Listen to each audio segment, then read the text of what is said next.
we're gonna get our acceleration here with the GT. Hey everyone, it's Ben Hardy here, and in today's video, we're gonna be going over a 2021 Ford Mustang Mach-E GT. First and foremost though, a huge shout out and thank you to the Larry Miller Ford Lincoln here in Provo for giving me some time with the Mach-E. Check out their inventory on the link below. Let's get right into the video.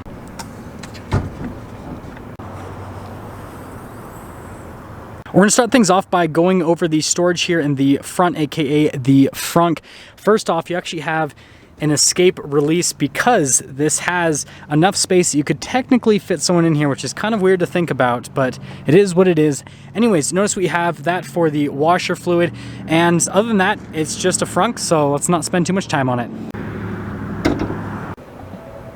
Now let's go over the front end of the GT. So first off, this one is finished in cyber orange, which looks more yellow than orange, and a big part of that is the gold metallic flake.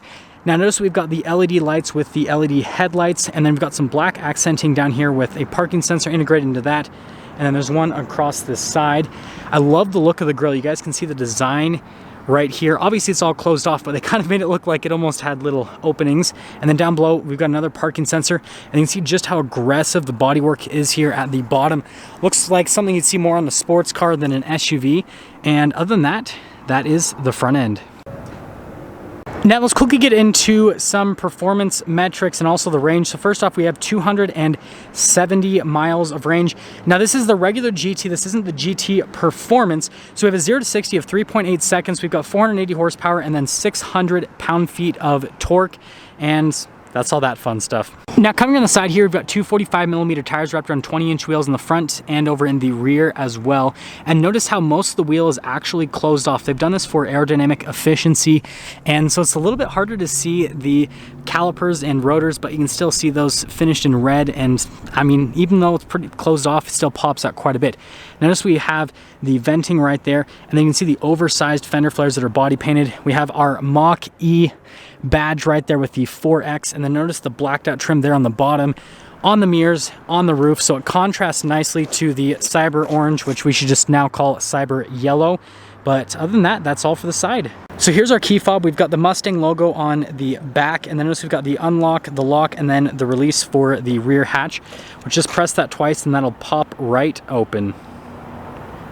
Now popping here into the hatch area, notice that if we lift this up, we've got a little bit of extra storage, and then we do have our fix a flat kit that comes with this. We've got a 12 volt over there. We have a cargo cover that's already been built in with the Mach-E.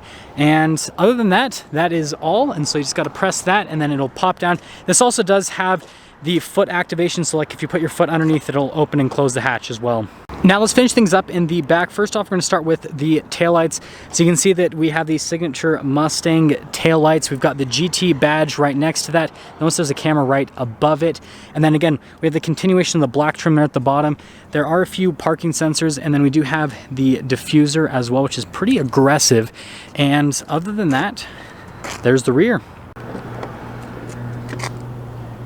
Now popping into the interior, I really like what they've done material-wise and then design-wise. So notice we've got soft touch here at the top, we've got Alcantara in the middle, and then we have leather trim just down below, and then you can see the contrasted stitching that goes throughout. And then we've got one of the speakers for the Bang & Olufsen sound system, and then I love the interior door handles, which of course I left my backpack in the way. But anyways, notice we have the rear seat here, so you've got the piping, and then you've got the stitching through the Alcantara here in the seats, and then you can see the leather here on the side. But let's quickly pop in so you guys can see legroom and headroom as well. And then notice that we've got some vents just down below with a USB, and then we can pull this down to be a couple of cup holders. And then notice the glass roof there at the top. But let's head to the front. Now going over the door panel here in the front, again, we've got the soft touch right there with the piping just at the bottom and the Alcantara, and we have the leather with the stitching, all the regular window controls with the mirror adjustments. This does come with memory seats, another speaker for the Bang & Olufsen sound system. And then here is the front seat, so you can see that we have a similar design with the stitching and the Alcantara and then all of the leather adjustments there on the side of the seat. The window sticker, which we will go over in a little bit. Got the pedals just down below. Notice we have the double pull there for the frunk. We've got the light controls just up above. The adjustment for the steering wheel. Notice more Alcantara here. And then with the venting, kind of look at the material use there. We have our GT plaque. And there's one more look before we pop in.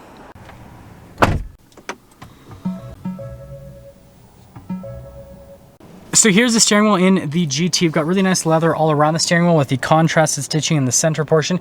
Blacked out trim at the bottom with our Mustang logo. We've got our volume and voice command controls, cruise control on the other side.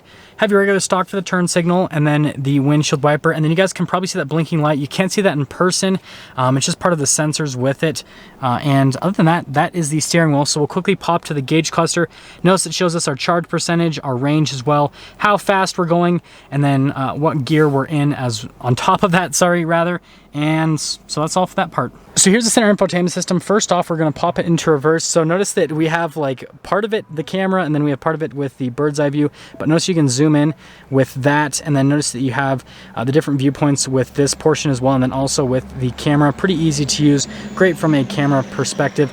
And then as for the rest of the infotainment system, it's really easy to use. Notice we have like the climate stuff here at the bottom. So if I want to do climate stuff, then can just pull that right up and super easy to use. And if I want to do like vehicle stuff, just press this, and then notice all of the different menus pop down. So like if I want to go to the camera system, I can go to the camera system with that tab right there. Pretty easy to use. And then when you want to get out, just press the X. We have the different drive modes. Now notice that we have 3 different drive modes. So we have the Engage, which is kind of like your sporty driving, Whisper, which is obviously kind of like your best range driving, and then the Unbridled, which is like your crazy sporty driving. But notice that you have the propulsion sound you can turn on or off, and then also you have the Extend, which is like your track mode, which is pretty interesting, and it actually will pop up and let you know that it'll do the one pedal drive pause because you're not going to want to have that if you're on the track. Pretty interesting stuff. But yeah, that's everything for the center screen, and then also for the drive modes. Now notice we have a couple of USBs. We have the wireless phone charger with a couple of cup holders right here, and then we've got more storage space underneath. We have the gear selector right here, and then this is for the parking assist, your hazard lights, and then the parking brake. Notice it says GT here on the center console, and then you can lift that up, and then this allows you to access the lower portion, which is the actual center console. So this is just the armrest. Sometimes I think I know what I'm talking about, sometimes I'm not. Anyways, notice the venting here at the top, and then also the material use as well. And then the Alcantara with the stitching just down below.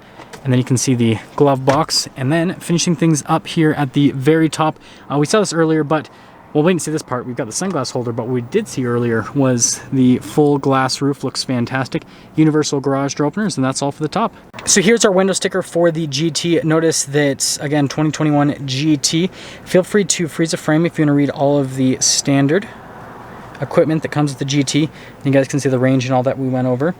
And then on this particular one, everything that's been added. So you guys can see the total MSRP there, $64,800.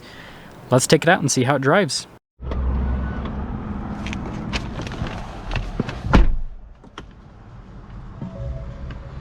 So let's talk about visibility before we set off. You can see visibility over the hood, and then through both the mirrors, they do have blind spot monitoring, and then throughout the rest of the rear. And with all that being said, let's set off. So we are setting off here in the Mach-E GT. And first off, let's compare the road noise and the ride quality to a regular Mach-E. And you guys might hear a little bit of wind noise. I have the windows cracked just a bit. But anyways, it feels just like any other Mach-E. I really can't perceive a difference. I'm gonna pop it into the unbridled mode, if it'll let me. There we go. And now we're gonna pop it into the unbridled extend, which is like our track mode, and this should be fun. So we're gonna get our acceleration here with the GT. Yeah, it definitely is quite a bit quicker compared to what you get with the regular Mach-E. It just,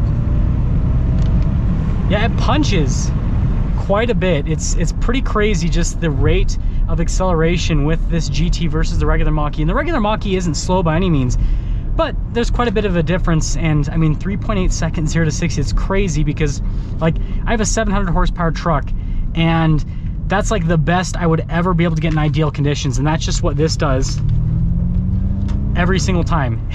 It's pretty crazy. I've got the propulsion sound on, so if you guys are wondering, if I actually turn that off, there's nothing, and so then like when I floor it, you don't hear anything. The propulsion sound is kind of interesting because then it makes you feel like you're not in an electric car anymore. It's kind of a weird experience, but if I owned one of these, I'd probably have the propulsion sound on because it kind of adds to the experience, and you can tell that you're accelerating because you hear at least something happening, versus when you don't have the propulsion sound on, you don't hear anything happening. And let's see how these brakes do. yeah, braking on it is solid as well.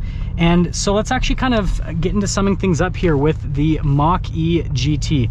So first off, exterior wise, I love the styling with the Mach-E, especially compared to the competition. Like, this just looks so much better than anything that Tesla has out right now.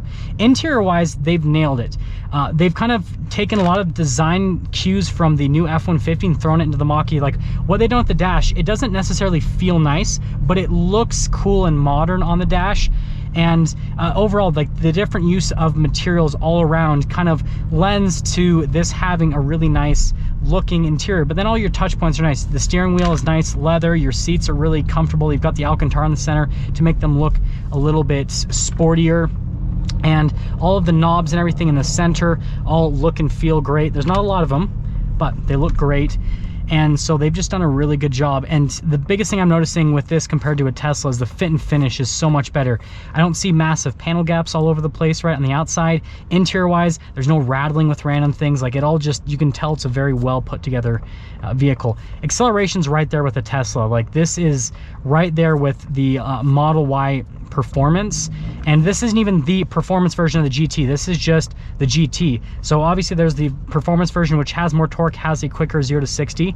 And so for this segment, I'm going to give this one a rating of a 10. And I'm not saying this is a perfect car. There are some downsides to the Mach-E, but for this segment, it's the best one right now. I would much rather have this over anything else in this price range that's an EV, that's an SUV of this size, especially when you compare this to the Tesla Model Y. It looks better, it has a propulsion sound, so it sounds better, it's just as quick, and the fit and finish and build quality is so much better, and so it's just a much better package overall. Now that's going to sum things up for our video on this 2021 Ford Mustang Mach-E GT. And again, a huge shout out and thank you to the Larry H. Miller Ford Lincoln here in Provo for giving me some time with the Mach-E. Check out the inventory link below. I'll see all of you in the next video.